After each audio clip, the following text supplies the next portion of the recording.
Hey, what's up everybody? It's Papa Odi and welcome back to my YouTube channel.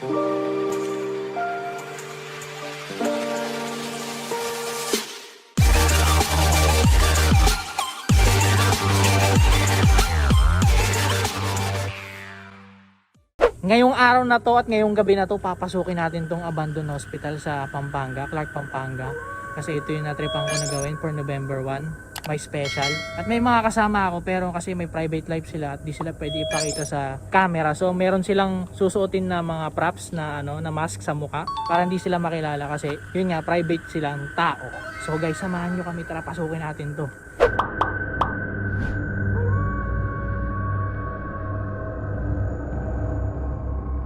Ayan, sobrang dilim dito pa lang sa sa likod pa lang wala ka ng wala ka ng kawala, tatayo na balahibo mo dito. Pero ako hindi pa ako tinatayuan mamaya siguro. Yes. So guys, ito na, papasukin na namin yung lumang ospital. At lang kayo, stay put lang kayo, panoorin nyo kung ano mga mangyayari. Natakotan dito. So ayan guys, nandito na kami sa loob. Talagang nakakatakot dito. Ayan, may mga butas. Ito talaga ang hilig ni Papa Odds. Ang takutan. Pero takot din naman talaga ako. Ito na pinagmamalaki ng mga kasi nag-post ako sa Facebook. Ito ang talagang sinuggest nila, Clark, Pampanga Abandoned Hospital. Marami na daw nag-vlog dito. At itatry naman natin na ako naman. Asan ba ang pababa dito? So guys, ito pababa kami dito sa may ito yung sinasabi nilang morgue. Sa baba. Ilaw pre.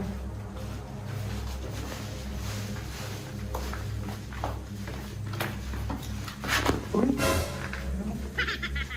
Ito po siya. Ayan.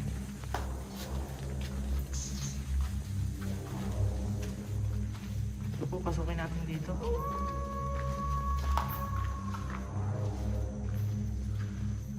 Paniki. Ito yung sinasabi ko ng morgue. Nandito tayo. Ayan. Creepy talaga siya. Creepy. Malawak po itong yung morgue nila dito. Ito guys yung hallway ng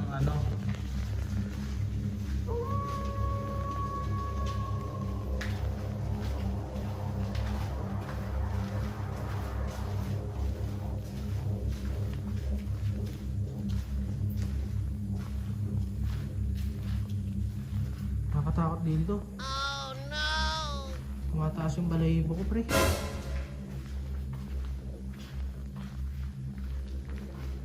Ito yun ang shoutout kay Ate Iris kasi siyang promotor dito. Ayan, beware of ghosts nakalagay. November 1, 1988. Kailangan mo dun pre. Dito.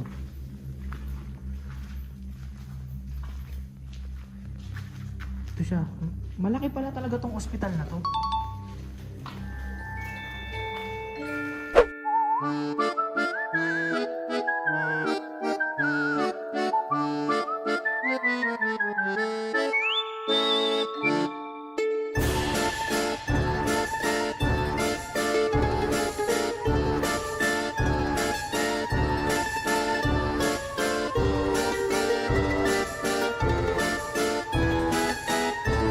Hello po, ako po si Eds Maluwag. Sabi ko, tinawagan nila ako para makakita ng mga at makaramdam ng mga iba't ibang uri ng mga elemento dito. So nandito tayo sa Clark, Pampanga, sa lumang ospital. Dito banda dito, nakakaramdam ako dito Nakakaramdam ako dito ng masamang elemento na parang may tiyanak na nagbibinata. Bandang dun may nakikita akong parang kapre nagbibig. Kasi modern na yun yung mga kapre ngayon, di ba? At banda dito parang basta sumasama yung dito iba yung vibes ko dito, parang malakas yung tama ng dito. So guys, dito daw po may nagsabi sa amin na dito daw po nililibing yung mga mga patay. Kaya ayan, nakikita nyo po meron pong mga ayan, may mga nicho po. Pinakailalim na po to, gumapang lang po kami para makapasok dito. Yan. Medyo mabigat na po talaga yung pakiramdam ko dito. Kasi mabaho po eh. Ayan. Doon sa dulo, hindi na po namin papasukin doon kasi medyo ano na po eh. Respeto na lang sa mga patay. Dito po talaga. At sabi nila dito daw po nag-shoot ang Magandang Gabi Bayan. Dito po. So guys, kakatapos lang namin pasukin yung libingan ng mga patay dito sa loob. At nakita nyo naman may mga nicho. Ito naman paakyat kami sa taas na kung saan sinasabi nila nandun daw yung kapre na ang pangalan Antonio. So Antonio, magkita-kita tayo dyan. Wait mo kami. So guys, hinahanap namin yung paakyat at medyo naano po kami, nawawala kami dito sa baba. Hindi na po namin mahanap yung paakyat. Kaya kinakabahan na rin po ako ngayon. Ayan. Sobrang dilim dito. At maputik, sobrang dulas. Marami na doon na disgrasya dito. So sa mga pupunta dito, gusto nyo i-try dito, mag-ingat po kayo. Dahil madulas, maraming bato at maraming butas. Bigat na po ng pakiramdam ko dito. Okay, na kami dito sa taas pa rin.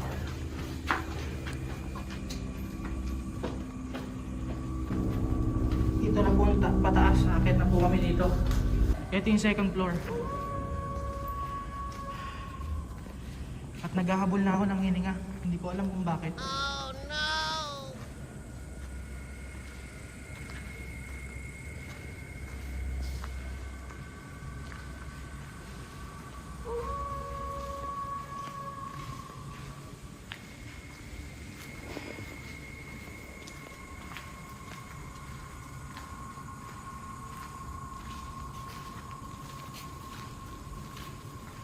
John Luis.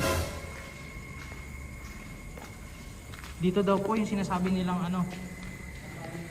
tambayan ng kapre. Ano to? Ba't may masukal dito?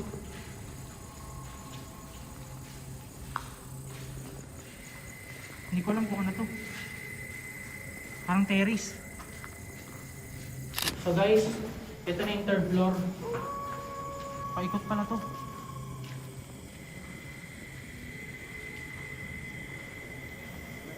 Ito ang third floor nung Hanggang ilang floor ba to?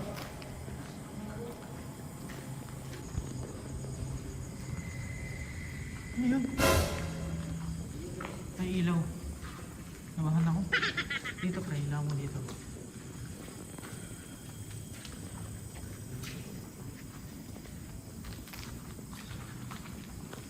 Dito may butas dito. Tingnan natin kung gaano nakataas. Sobrang taas na natin, pre. So guys, ito na. Last floor na aakitin namin.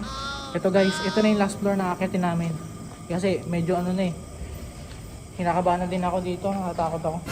At sobrang siya, prone siya sa accident kasi sobrang dulas talaga ng daan. At maraming butas. Sabi nila may nalaglag na daw dito ng madaling araw tapos umaga na siya na rescue. Elevator. Stuck na yung elevator nila.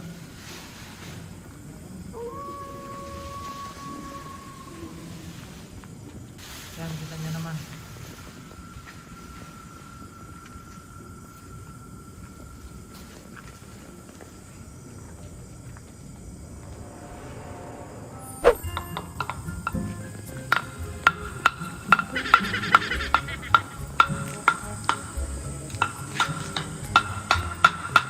Mr. Ed Maluwag, para saan po yan?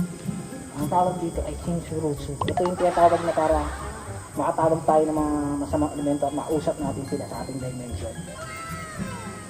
Ano pong meron dito? Nabalita ako kasi dito yung nakatira si Antonio, ang dakilang kapre. Dito siya nasa naramdaman ko na sumasakit yung ulo ko.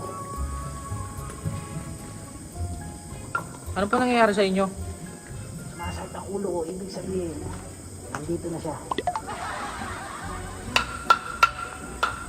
Di ba po pag sumasakit ang ulo nyo, headache lang po yun? Hindi, ito yung sanib eh. Sanib. Sa sanib po ba sa inyo si Antonio? Parang ganun na nga bata. Mr. Ed Maluwag, nakakatakot na po dito. Ako bahala sa inyo. Ayan, nandito nga ako. Mr. Ed Maluwag, nasa na po siya ngayon? Nandito na, naramdaman ko na siya. Masakit ang ulo ko. Ano pong kailangan niya? Bakit po siya nag-ano dito? Ang Nanggagambala? pagkakasabi niya, kailangan daw niya ng sigarilyo. Dami at naman kayo dyan. At yusin na daw siya. Punan daw siya vape. Sawang-sawa na raw siya. Nagbe-vape na po si Antonio? Yun ang sabi niya. Dahil high-tech na tayo ngayon eh. Kaya yun ang kailangan niya talaga. Vape na. Sigarilyo na. Nainis niya na. Saan po siya? Nandito po ba? Ito na. Masalid na eh. Mapansin mo dyan sa taas. Oo. At andito ang kulungan si Antonio Luna. Si Antonio po, junior po yun. Junior yun. At nandun naman sa kabila siya ang senior. Ano naman pong masasabi niyo sa lugar na to? Anong mga elemento na pong nakita niyo dito? May iba-iba ng elemento. Apoy, tubig. Iba-iba ang nararamdaman ko dito. Kaya medyo nakakatakot na rin. Kahit ako kinakabahan na. Wala ang fighting spirit nila. Sige po. Magpapaalam na po kami, Mr. Ed Maluwag. Okay, salamat. So guys, ayun, naikot na nakita nyo naman, inikot namin yung buong ospital. Pumunta kami sa morgue, pumunta kami dun sa libingan. Nakita nyo may mga nicho kanina. At sobrang nakakatakot talaga. Hindi talaga easy na pasukin to kasi delikado, madulas, maraming butas. At iba yung amoy niya, iba talaga, iba yung dating, tas napakabigat sa loob na nandito kami. At kanina pa ako nakakaramdam kasi tumataas yung balahibo ko dito sa likod. Uy, yun, gago, may kumapit sa akin.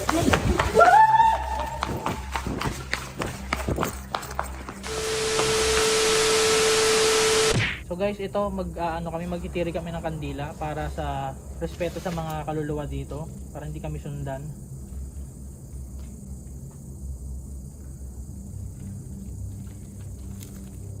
Sabi nila, ganito daw talaga pag may pumasok ka sa lugar sa hindi mo teritoryo, magtiri ka ng kandila. Pero para sa akin talaga dasal. Mas malakas ang dasal kaysa sa magtiri ka ng kandila. So ayun, maraming salamat po at sana po hindi nyo kami sundan sa bahay namin. Respeto po sa inyo. Thank you.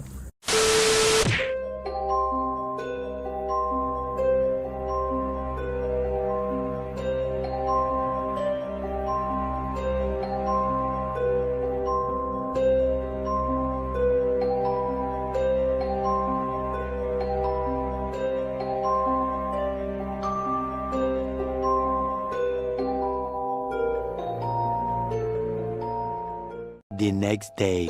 Hey, good morning mga paps. Ayun nga guys, kakatapos ko lang mag-vlog kahapon sa Pampanga. Pumasok kami dun sa haunted hospital at sobrang nakakatakot talaga guys. Salamat kay Ate Iris sa tumulong sa amin at kay Kuya Erwin. Salamat sa inyong dalawa, yung mag-asawa, napakabait nila. Sila nag-guide sa amin dun at tumulong sa amin. So ayun nga guys, hindi ko in-expect na nung patapos na yung vlog, hindi talaga kami halos hindi rin kami natakot eh. Okay lang siya, sakto lang, saktong creepy at nakaka-suffocate sa loob pag pumasok ka, lalo na pag nakamask kasi iba yung amoy dun sa loob. So yun nga guys, narinig nga namin na meron daw libingan dun sa loob na pinasok daw ng na Magandang Gabi Bayan. Pinasok din namin yun pero hindi ako pumunta sa pinakaloob kasi medyo na masikip. Kailangan mong gumapang papunta sa loob para makapasok ka. May part dun sa vlog ko na pumasok kami dun pero sa bungad lang kami. At makikita nyo dun sa kuha sa cellphone, sa video. May nicho, may mga batong sira. Hindi ko nga alam kung lapid daw yun o nicho eh. Basta ang daming dun, madaming creepy spot na pinuntahan namin yung morgue. At pagbaba pa lang namin dun, iba talaga yung pakiramdam. I swear. Talagang tumayo yung balahibo ko. Sinasabi nila na meron daw din na naninirahan dong kapre, yung pangalan Antonio. At para hindi kami matakot, may barkada ako na nagpresenta para mag-comedy na lang. I-comedy na lang para hindi kami lalo matakot. Kasi 4 lang kami pumasok doon. Napakadilim at delikado sa mga magbabalak na pumunta doon. Mag-ingat kayo kasi sobrang dulas sa loob at yung mga tiles talagang nilumot na sa sobrang luma at marami siyang butas at nabalitaan namin doon na dati daw may pumasok doon na mga kabataan, tapos yung isa daw nalaglag doon sa from 3rd floor, nalaglag siya, tapos sa basement na siya Madaling alas 3 daw siya nalaglag, tapos siguro mga alas 7, alas 8 na siya na-rescue. Kasi nga, mahirap hanapin. Tsaka para talaga siyang maze. Yung nakakalito, pag bumaba ka sa basement, hindi mo basta-basta mahahanap yung paakyat. Na kami doon, natakot din kami kasi nawala kami. Nung bumaba kami, inuna namin babain yung basement, may nakalagay na hell. Yun agad yung pinili ko. Nagsimula kami sa pinakaibaba pataas. Nung pumasok kami dun sa basement, andun yung morgue. Tapos sa pinakadulo nun, andun naman yung sinasabi nilang libingan. Makikita nyo yun sa video.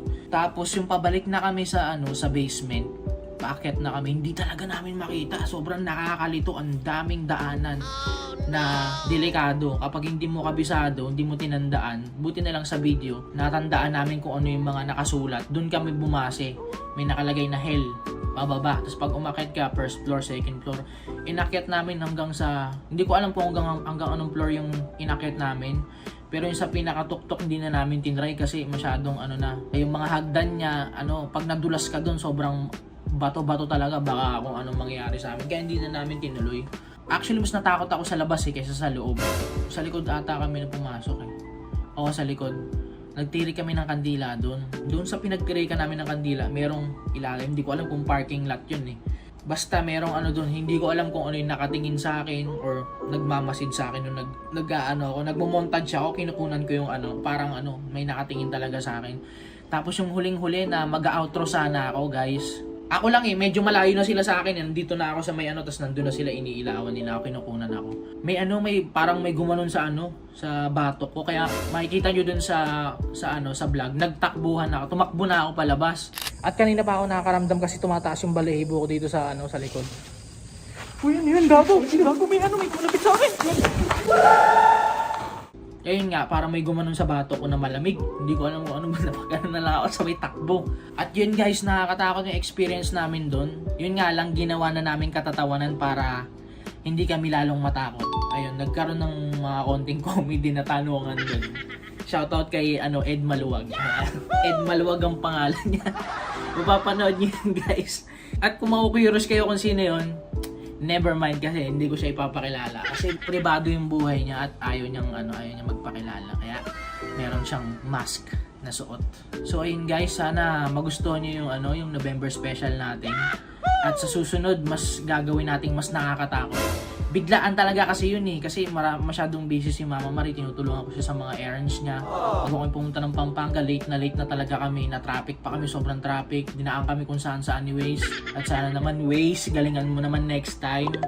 Kasi gabi na kami nakapunta doon at talagang mas nakakatakot sa gabi. Kasi pag hapon ka naman pumasok doon, maliwanag, di ba, anong gagawin mo doon? Sakto na din na gabi na kami nakarating. So ayun guys, maraming salamat sa lahat ng sumusuporta sa Team Madi at sa Toro Family. Mag-subscribe kayo sa mga channel nila. At abangan nyo yung mga vlogs nila, lalo na kay Mami Tony. At sa aming dalawa ni Mama Marie. More vlogs to come at mag-abang kayo. Like and subscribe kayo at click the notification bell para updated kayo sa lahat ng vlogs namin. So guys, ayun, thank you. Peace. Panoorin nyo.